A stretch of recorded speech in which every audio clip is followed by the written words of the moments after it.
8ویں امام کا تحفہ ہو آپ کو، چونکہ ممبر سے بات آئے تو سمجھ لیجئے وہ امام کی طرف سے تحفہ ہے، تحفہ سن لیجئے۔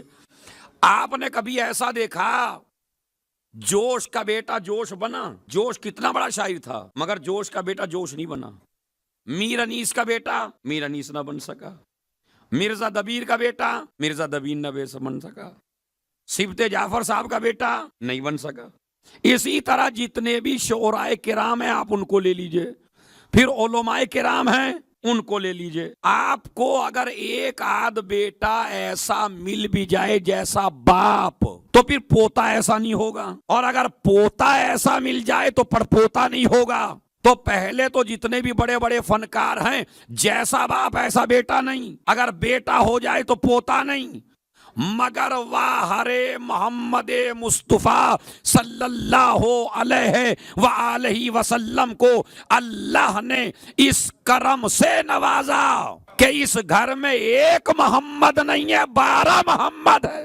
آیا جتنے نبی کے بعد محمد ملے سارے نبی جیسے، جیسا نبی کا علم ویسا ان کا علم، جیسا نبی کا کردار ویسا ان کا کردار، جیسا نبی کا نور ویسا ان کا نور، جیسے نبی کی صورت ویسی ان کی صورت، جیسی نبی کی سیرت ویسی ان کی سیرت، جیسے نبی کا ہاتھ۔ مجھے آپ دکھا دیجئے کوئی باپ سے اتنا مشابہ کہ 12 نسلوں تک بات آ جائے مگر علم بھی وہی رہے، تقوی بھی وہی رہے، زہد بھی وہی رہے، اور ہاتھ بھی وہی رہے۔ اب چونکہ 8ویں امام سے منسوب مجلس ہے تو سن لیجئے، ابو حبیب کہتا ہے، اور یہ ہمارے فریقین کی کتابوں میں چونکہ دونوں کی کتابوں کا مطالعہ کرتا ہوں اپنے مسلمان بھائیوں کی، تو دونوں کتابوں سے پڑھ رہا ہوں، فریقین کی کتابوں میں یہ واقعہ موجود ہے کہ ابو حبیب کہتا ہے، اور یہ بھی شیعہ نہیں ہے ابو حبیب، یہ بھی یاد رکھیے، یہ بھی شیعہ نہیں ہے، وہ کہتا ہے میں نے خواب میں دیکھا کہ جیسے کہ میں فلاں علاقے کی مسجد میں گیا اور اس مسجد میں پہنچا اور پیغمبر اکرم کو مصلی پہ بیٹھا دیکھا، اور پیغمبر اکرم کو میں نے جا کے سلام کیا اور نبی نے میرے سلام کا جواب دیا، اور اس کے بعد نبی نے مجھے آواز دی ابو حبیب ادھر آؤ۔ میں قریب گیا، جو تشت سامنے رکھا ہوا تھا اس میں سے کچھ کھجوروں کو اٹھایا، میں نے کھجوروں کو گنا تو 18 کھجور تھے۔ اب ہر آدمی کا مائنڈ جو ہے وہ دوسری سمت میں زیادہ چلتا ہے، سمجھ رہے؟ جیسے میرا بھی ذہن ایسا ہی ہے، کبھی سیدھا نہیں چلتا، جب سوچیں گے تو الٹا ہی سوچیں گے، تو مطلب الٹا ہی سوچتا ہے آدمی۔ اس نے سوچا کہ شاید میری زندگی کے 18 ہی سال باقی ہوں، اس نے یہ سوچا، مگر پریشان ہے کہ نبی خواب میں آئے، کھجور دیے، اب بیچارہ سو نہیں پا رہا، نیند نہیں آ رہی، یہ کیا ہو گیا، کیا مطلب ہے، کس سے پوچھوں؟ تو میں نے کہا جا کے بادشاہوں سے پوچھ لو، جو تخت پہ بیٹھے ہیں ان سے پوچھ لو، جو دعوے دار خلافت ہیں ان سے پوچھ لو، مگر نہیں، کسی کے پاس نہیں گیا۔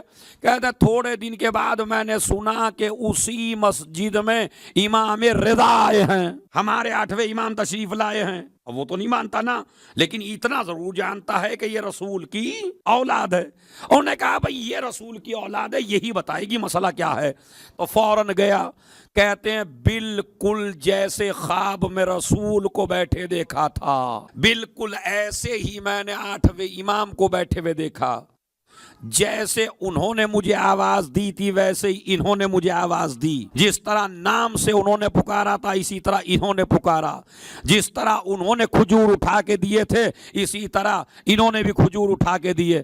ایک مرتبہ میں نے کھجوروں کو لیا، گنے تو 18۔ ایک مرتبہ میں نے کہا مولا کچھ زیادہ دے دیجئے، تو امام نے فرمایا اگر خواب میں میرا نانا زیادہ دے دیتا۔ اس کا مطلب یہ ہے کہ جو رسول کا ہاتھ ہے، تاکہ میں نے سیرت النبی سے بالکل جوڑ دیا اپنے امام کے واقعے کو، جو رسول کا ہاتھ ہے وہ امام کا ہاتھ ہے، جو رسول کا علم ہے وہی امام کا علم ہے، جو رسول کی شان ہے۔ اور اگر یقین نہیں آتا تو اب وہ جو حدیث سلسلۃ الذہب ہے وہ آپ کی سنی بھی ہے، اس میں زیادہ وقت نہیں لوں گا، خالی 2 منٹ میں اپنے بیان کو آگے بڑھانے کے لیے۔ سلسلۃ الذہب کیا ہے؟ جب امام کو مدینے سے بلایا گیا اور امام جو ہے نیشا پور کے بازار میں پہنچے اور وہاں پوری دنیا کا خلائق اور مجمع اکٹھا ہو گیا اور سب کہنے لگے آج ہم رسول کے چہرے کی زیارت کریں گے، یہ لے کہ ہم نے سنا ہے 8ویں کا چہرہ بالکل رسول جیسا ہے، اس کا علم بالکل رسول جیسا ہے۔ پورا مجمع آ کے اکٹھا ہو گیا، امام کی سواری چل رہی ہے. میں 2 منٹ میں کروں گا، واقعہ تمام ہے تو گھنٹے کا، لیکن سنیے، چونکہ سنی سنائی بات میں زیادہ وقت نہیں، جو مجھے موضوع پڑھنا ہے وہ سناؤں گا میں انشاءاللہ. تو کہتے ہیں کہ بعض لوگ تو ایسے تھے جو گھوڑے کے سموں کو چوم رہے تھے، امام کے قدموں کو نہیں، گھوڑے کے سموں کو چوم رہے تھے. بعض ایسے تھے جو امام کی سواری کے آگے اپنے کو مٹی میں لٹا دیے تھے، یعنی رخسار رگڑ رہے ہیں مٹی سے امام کی سواری کے سامنے. ایک شور گریہ بلند ہے اور بس ایک ہی آواز ہے، فرزند رسول، رسول کے چہرے کی زیارت کرا دیجئے. 24,000 قلمدان، 24,000 کہنے میں جس طرح میں نے کہہ دیا نا، آپ نے سن لیا، بڑا آسان لگ رہا ہے. 24,000 اگر ایک جگہ اکٹھا ہو جائیں تو پتہ کتنا بڑا مجمع ہے. 24,000 تو خالی لکھنے والے تھے، اور جو کہہ رہے تھے آپ کوئی حدیث بیان فرمائیں تو ہم اس حدیث کو نوٹ کریں، اتنے تھے. اب بتائیے اور عوام کتنی ہوگی جب یہ لکھنے والے اتنے تھے. امام علیہ السلام نے اپنا سر محمل سے نکالا اور ایک مرتبہ کہا، میں نے سنا اپنے بابا سے، میرے بابا نے سنا اپنے بابا سے، انہوں نے سنا اپنے بابا سے. اسی طرح چوتھے تک گئے، تیسرے تک گئے، دوسرے امام تک گئے، پہلے امام تک گئے، رسول تک گئے، جبرائیل تک گئے، لوح محفوظ تک گئے. دست قدرت نے لکھا، لا الہ الا اللہ حسنی، لا الہ الا اللہ میرا مضبوط قلعہ ہے. فمن دخل حسنی امن من عذابی، جو میرے اس قلعے میں داخل ہو گیا، جس نے لا الہ الا اللہ کہہ دیا، وہ میرے عذاب سے محفوظ ہو گیا. اتنی حدیث بیان کر کے امام نے دوبارہ پردہ ڈال دیا. تھوڑا سا آگے پہنچے، حدیث والے ابھی حدیث لکھ رہے تھے. ایک مرتبہ امام نے تھوڑی دور جا کے پھر اپنا سر محمل سے نکالا اور نکال کے کہا، اتنی حدیث کافی نہیں ہے کہ لا الہ الا اللہ کہنے سے جنت میں پہنچ جاؤ گے، لا الہ الا اللہ کہنے سے جان بچ جائے گی، لا الہ الا اللہ کہنے سے جہنم حرام ہو جائے گا. نہیں، ولیکن بشرطہا و شروطہا، لیکن لا الہ الا اللہ کے ساتھ کچھ شرائط ہیں جن کا ماننا ضروری ہے. وَأَنَا مِن شُرُوطِهَا، اور ان شرطوں میں ایک شرط میں ہوں، ان شرطوں میں سے ایک شرط میں ہوں. یعنی کیا مطلب؟ یعنی لا الہ الا اللہ کافی نہیں ہے، محمد رسول اللہ کافی، علی ولی اللہ، یہ لانا. انا من شروطہا، میں ان شرطوں میں سے ایک شرط ہوں، یہ امام نے فرمایا. اس کے بعد اس حدیث کو کہنے لگے سلسلۃ الذہب. کیا کہنے لگے؟ ہاں سب بولیں گے چونکہ ایک کلاس اچھی سی ہو جائے گی. کیا کہتے ہیں اس کو؟ ذہب کسے کہتے ہیں عربی زبان میں؟ ہاں وہ خرانٹے والا سونا نہیں، ہاں جو کبھی کبھی مجلس میں مارتا ہے خرانٹے آدمی، تو وہ سونا نہیں ہے، وہ جو چاندی کا بھائی ہے. اب تو سمجھ گئے، عربی میں کہتے ہیں چاندی کے بھائی جو ہے سونا. سلسلۃ الذہب، ذہب یعنی سونا، یعنی سونے والا سلسلہ. اب آپ جب بہت اچھی بات آپ کو کیا لگتی ہے؟ سونے کے حروف سے لکھنے کے لائق ہے، چونکہ اس سے قیمتی آپ کی نظر میں کچھ ہے ہی نہیں، تو وہی لفظ بولا جاتا ہے. تو چونکہ اس سلسلے میں کوئی غیر معصوم نہیں ہے، بھائی 8واں معصوم، 7واں معصوم، اب جتنا بھی چلے جائے سارے معصوم ہی معصوم ہیں. اور دوسرا مسئلہ یہ ہے، اس حدیث کے، بس یہ سن لیجئے خدا کی قسم، پوری مجلس سنیے نہ سنیے مگر یہ سن لیجئے، یہ جو سلسلۃ الذہب ہے، 8ویں کا نام، پھر 7ویں کا نام، پھر 6ٹے کا نام، سارے معصوم ہیں. تو چونکہ اس میں سارے معصوم ہیں اس حدیث میں، تو امام احمد ابن حنبل جو امام ہیں، انہوں نے پتہ کیا کہا؟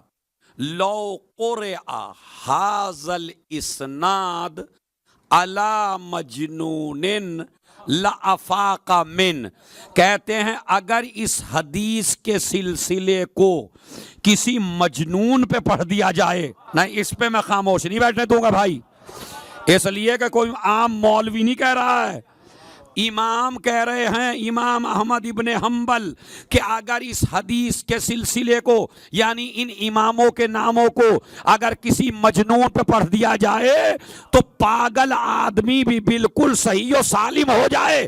میری سمجھ میں نہیں آتا جن کے نام پاگلوں کو ٹھیک کر دیں ان کو ہذیان کیسے ہو؟ اما جب پیارے نبی کا نام مجنون کے اوپر دم کر دیا جائے تو مجنون بالکل ٹھیک ہو جائے تو خود نبی کا دماغ کیسے خراب ہو سکتا ہے بھائی؟ ممکن ہے یہ؟ اور کہتے ہیں ایک شخص نے اس حدیث کو سونے سے لکھوایا بھی، ابو القاسم قمبری اس کا نام ہے، اس نے اس حدیث کو سونے کے پانی سے لکھوایا اور لکھوانے کے بعد اپنے رشتہ داروں سے کہا یہ حدیث میرے کفن میں اسی طرح رکھ دینا۔ ارے خدا کی قسم سن لیجئے، آج جواب مل رہا ہے آپ کو۔ اگر نام لے جانا بدعت ہوتا، اب سمجھ لیجئے ہماری تلقین میں 14 کے نام کیوں لکھے جاتے ہیں۔ ابو القاسم قمبری کہتا ہے میں نے حدیث کے سلسلے کو لکھوایا سونے سے، بیٹے کو وصیت کی میری قبر میں رکھ دینا۔ کہتے ہیں کچھ دن کے بعد انتقال ہو گیا، انتقال کے بعد قبر میں یہ سلسلہ رکھ دیا گیا۔ خواب میں رشتہ داروں نے دیکھا، بتا تیرے ساتھ کیا سلوک ہوا؟ کہا کچھ اور تو نہیں دیکھا مگر یہ جو حدیث ساتھ لے گیا تھا، اس کی وجہ سے اللہ نے مجھے بخش دیا کہ تو نے ان ناموں کا اتنا احترام کیا۔ اور یہ جو امام ہے جس سے سلسلۃ الذہب ہے، اس امام، اب یہاں سے مجلس سنیے بھائی، اس امام کا ایک لقب ہے جو عام اور خاص میں مشہور ہے، اور وہ ہے امام ضامن۔